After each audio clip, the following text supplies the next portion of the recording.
नमस्कार दोस्तों, आप सभी का स्वागत है हमारे एक और नए वीडियो के अंदर। दोस्तों, आज का वीडियो रहने वाला है हमारा वो उसी वीक का जो डीजीटी भारतीय स्किल्स या नेमी पैटर्न पर आधारित जो ये बुक है दोस्तों, जो डीजीटी खुद प्रोवाइड करवाती है, जिसके अंदर से आपके है जो सारे क्वेश्चन है सीबीटी के अंदर देखने को मिलते हैं दोस्तों। तो आज का हमारा जो चैप्टर है वो इलेक्ट्रीशियन।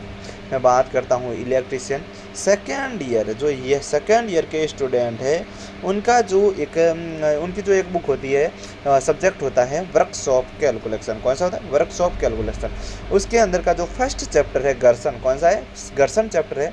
उसके जो सारे क्वेश्चन है वो करने वाले हैं। घर्षण चैप्टर के सारे क्वेश्चन करेंगे, उसके बाद में है अगला चैप्टर भी लेंगे।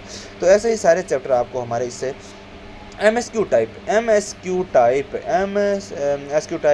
के बैच में आपको मिलने वाले हैं। और इन क्वेश्चनों से बाहर आपके एक भी क्वेश्चन है सीबीटी एग्जाम में जाने वाला है नहीं। तो दोस्तों शुरू करते हैं आपका ज़्यादा टाइम खराब न करते हुए। तो सबसे फर्स्ट क्वेश्चन आता है हमारा घर्षण चैप्टर का। स्नेहक का उद्देश्य क्या है? यानी कि स्नेहक एक पदार्थ है दोस्तों, या किसी का नाम नहीं है। स्नेहक एक पदार्थ है, इसका उद्देश्य क्या होता है? तो इसका उद्देश्य यहाँ पर ऑप्शन सी है राइट आंसर, घर्षण को कम करने के लिए। स्नेहक आपको कहीं भी दिख जाए तो उसका अर्थ होता है घर्षण को कम करने के लिए। अगर ये दो वस्तु है, क्या है? ये है दो वस्तु। इस दो वस्तु के यहाँ पर परस्पर अगर आप स्नेहक का तेल लगा देंगे तो इसकी जो घर्षण है वो कम हो जाएगा। तो घर्षण को कम करने के लिए स्नेहक का प्रयोग किया जाता है। क्वेश्चन नंबर सेकंड पर आते हैं। तो सेकंड क्वेश्चन है हमारा विकफीड संवहन प्रणाली में किस प्रकार के स्नेहक का उपयोग किया जाता है? तो विकफीड संवहन प्रणाली में किस प्रकार का स्नेहक का उपयोग किया जाता है? तो आपका ऑप्शन से लेब तेल। क्या रहने वाला उत्तर? इसका राइट आंसर रहेगा लेब तेल। हमें सारे ऑप्शंस नहीं पढ़ने वाले हैं दोस्तों, क्योंकि बहुत से लोगों को क्या होता है कि ये सारे रिपीट करते हैं, इतने में किसी को ये याद रह जाता है, किसी को ये याद रहता है, इसलिए हम सीधे उत्तर पर ही जाएंगे। कौन से? सीधे आंसर, राइट आंसर पर ही जाने वाला है। इससे आपका टाइम भी बचेगा और रिविजन तेजी से हो जाएगा। तो इसका आंसर हो जाएगा लब ऑयल। क्वेश्चन थर्ड पर जाते हैं। तो थर्ड क्वेश्चन में आपसे पूछा गया है पार्टज के आसपास लगातार चिकनाई तेल छिड़कने के लिए रिंग ऑयलर के साथ कौन सी स्नेहन प्रणाली प्रदान की जाती है? एक बार वापस से देख लीजिए। पार्टज के आसपास, जो पार्ट्स होते हैं उसके आसपास लगातार चिकनाई तेल छिड़कने के लिए जो रिंग ऑयलर के साथ कौन सी स्नेहन प्रणाली को प्रदान किया जाता है दोस्तों? तो इसके अंदर आपका राइट आंसर सी होने वाला है दोस्तों, जो है स्पेलिसफील्ड प्रणाली। क्या रहने वाले? स्पेलिसफील्ड प्रणाली। अब क्वेश्चन नंबर 4 पर आते हैं। तो 4 क्वेश्चन में पूछा गया, यहाँ पर देखिए, संवहन के लिए प्रयुक्त लुब्रिकेशन सिस्टम का नाम क्या है? ये जो लुब्रिकेशन सिस्टम दिखाया गया है इसका नाम क्या है? तो ये क्या है दोस्तों? ये है आपका टी हैंडल प्रेस गन। क्या है? T handle press gunner. कुछ प्रकार से आप देख रहे होंगे ये टी है, ये क्या है? ये टी तो है, ये टी नहीं बना, क्या अल्फाबेट है, टी बन गया ना। तो इससे याद रखना आपको टी हैंडल प्रेस गन। अब हमारा क्वेश्चन नंबर 5 हुआ है। पांचों क्वेश्चन में बताया गया है मशीन भागों में घर्षण को कम करने के लिए किसका उपयोग किया जाता है? जो मशीन है उसके भागों को जो माना कि ये मशीन है, ये क्या है? मशीन। मोटर के अंदर अगर बुश रगड़ेंगे, कुछ भी हो, उसके अंदर घर्षण होगा, तो उसको कम करने के लिए किसका उपयोग किया जाता है? तो इसके अंदर लुब्रिकेंट यानी स्नेहक का उपयोग किया जाता है दोस्तों। क्वेश्चन नंबर 6 पर आते हैं। तो छठे क्वेश्चन में बताया गया है दोस्तों लुब्रिकेंट। इंजन के बढ़ते भागों में लुब्रिकेंट तेल का उपयोग करना मुख्य उद्देश्य क्या है? इंजन के बढ़ते भागों में लुब्रिकेंट तेल का उपयोग करने के लिए मुख्य उद्देश्य क्या है? तो लुब्रिकेंट दक्षता घर्षण को कम करने के लिए क्या करेगा? लुब्रिकेंट तेल घर्षण ही कम करेगा दोस्तों। क्वेश्चन नंबर 7 पर आते हैं। तो संवहन को बनाए रखने में किस मशीन की दक्षता क्या होती है? संवहन को बनाए रखने के लिए किसी मशीन की दक्षता क्या होगी? तो क्या होगी? बढ़ेगी। मशीन की दक्षता बढ़ेगी दोस्तों। क्वेश्चन नंबर 8 पर आते हैं। तो 8वें क्वेश्चन में बताए किस तरह शीतलक एक स्नेहक के रूप में कार्य करता है? तो किस तरह? गर्मी दूर भगाने के लिए। किस तरह? गर्मी दूर भगाने के लिए। तो ये होंगे हमारे 8 क्वेश्चन।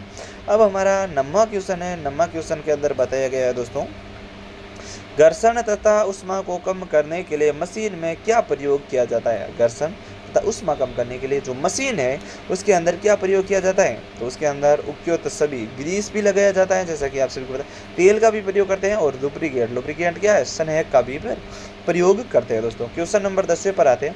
वह ताप जिस पर तेल गर्म होकर वाष्प बनने लगता है कहलाता है। वह कौन सा ताप है जिस पर तेल गर्म होता है और वाष्प बनने लगता है, तो उसको बोलते हैं दोस्तों फ्लैश पॉइंट। क्या बोलते हैं, फ्लैश पॉइंट। क्वेश्चन नंबर 11 पर आते हैं। वह ताप जिस पर स्नेहक तेल गर्म होकर जलने लग जाता है कहलाता है, तो उसे क्या बोलते हैं, फायर पॉइंट की कहते हैं। क्वेश्चन नंबर 12 पर आते हैं। वह ताप जिस पर स्नेह को उड़ेलने पर वह बहने लगता है, स्नेह के उस गुण को बहने वाला बिंदु कहते हैं। क्या कहते हैं, बहने वाला बिंदु दोस्तों। क्वेश्चन नंबर 13 की बात कर लेते हैं। स्नेह में इस गुण में उसमें गीला होने की क्षमता तथा फिसलने का संयोजन होता है, किसका, तेलियता का। क्या, तेलियता का। क्वेश्चन नंबर 14 पर आते हैं। धातु सतह पर तेल की परत छोड़ने की स्नेह की क्षमता को क्या कहते हैं, तेलियता कहते हैं दोस्तों। क्वेश्चन नंबर 15 की बात कर लेते हैं। तो 15 क्वेश्चन में बताए गए हैं दोस्तों, मशीन में स्नेह का उपयोग करने का मुख्य उद्देश्य क्या है, तो मशीन में स्नेह का उपयोग करते हैं क्या है, मिलने वाले भाग जो मैकेनिक पार्ट्स है के बीच घर्षण को कम करने का स्नेह का उपयोग है। अब हमारा नेक्स्ट क्वेश्चन है दोस्तों, वो है 16वां। निम्नलिखित में कौन सा गुणधर्म उस तापमान को सूचित करता है जिसमें स्नेह बह सकता है, तो कौन सा है, स्फुर ज्वलन तापमान। क्वेश्चन नंबर 17 की बात कर लेते हैं। एक अच्छे स्नेह की वाष्पशीलता होनी चाहिए, तो क्या होनी चाहिए, कम होनी चाहिए अच्छे स्नेह की वाष्प क्षमता। एक अच्छे स्नेह का उद्देश्य क्या है, तो उद्देश्य रहेगा मशीनों या पुर्जों को गति प्रतिरोध को बढ़ाकर उन्हें आपस में चिपकाना। संवहन का उद्देश्य क्या है, तो संवहन का उद्देश्य उपयोग सभी है, घर्षण को कम करना, ट्रांसफर ताप निर्मित करना, धारण कम करना। ऐसे नहीं आप ये देख लेंगे कि संवहन का उद्देश्य क्या है और घर्षण को कम करना, आपको ऑप्शन बी भी पढ़ना है, सी भी पढ़ना है और डी भी पढ़ना है। तो यहाँ पर देखिए उपयोग सभी भी है, घर्षण तो कम करता ही है, धारण कम भी करता है और ट्रांसफर तापमान भी निर्मित करता है। क्वेश्चन नंबर 20 पर आते हैं। स्नेह का श्रेष्ठ उदाहरण अर्ध तरल है, स्नेह का श्रेष्ठ उदाहरण अर्ध तल है, तो इसके अंदर आपका राइट आंसर हो जाएगा ग्रीस। क्या रहने वाला है, ग्रीस। क्वेश्चन नंबर 21 की बात कर लेते हैं। निम्न में से कौन सी वस्तु एक तरल लुब्रिकेंट है, तो तरल लुब्रिकेंट की वस्तु है सिंथेटिक तेल है, तरल लुब्रिकेंट है। अर्ध तरल लुब्रिकेंट का सबसे अच्छा उदाहरण कौन सा है, अर्ध तरल लुब्रिकेंट का सबसे अच्छा उदाहरण है ग्रीस। क्या है, ग्रीस दोस्तों। एक मशीन के बगल के रास्ते को ऑयल कैन से निरंतर संनयन किया जा सकता है। एक मशीन है उसके बगल के रास्ते को ऑयल कैन के निरंतर संनयन से जो है किया जाता है दोस्तों। तो दोस्तों ये है क्वेश्चंस हो गए चुके हैं आज के जो फर्स्ट घर्षण हमारा जो चैप्टर है उसके जो क्वेश्चंस है वो हमने कर लिया। इससे बाहर जाने वाले नहीं है। आप ये सोचेंगे कि ये क्वेश्चंस तो बहुत कम है, लगभग 30 क्वेश्चन ही थे और इनसे बाहर चले गए थे, तो मैं बोलता हूँ इसके बाहर कुछ नहीं जाएगा दोस्तों। 100 में से 100% इससे बाहर एक भी क्वेश्चन जाने वाला है नहीं। अगर आप इसको भी पढ़ लेंगे तो आप इससे आसानी से है जो पास हो सकते हैं दोस्तों, अगर आपको लगता है तो। फिर भी अगर आपका मन नहीं मारे तो आप कहीं से भी जो है पढ़ सकते हैं, बट मेरे अनुसार तो अगर आप ये पढ़ लेंगे तो इससे बाहर कुछ भी जाने वाला है नहीं दोस्तों। तो हो गए हमारा घर्षण चैप्टर के MSQ टाइप क्वेश्चन पूरे दोस्तों। अगला हमारा पार्ट रहने वाला है लेसन्स, वो भी रहेगा वर्कशॉप कैलकुलेशन का। आपको हमारे चैनल पर प्ले लिस्ट मिल जाएगी, उस पर जाकर आप सभी आसानी से वॉच कर पाएंगे दोस्तों। धन्यवाद।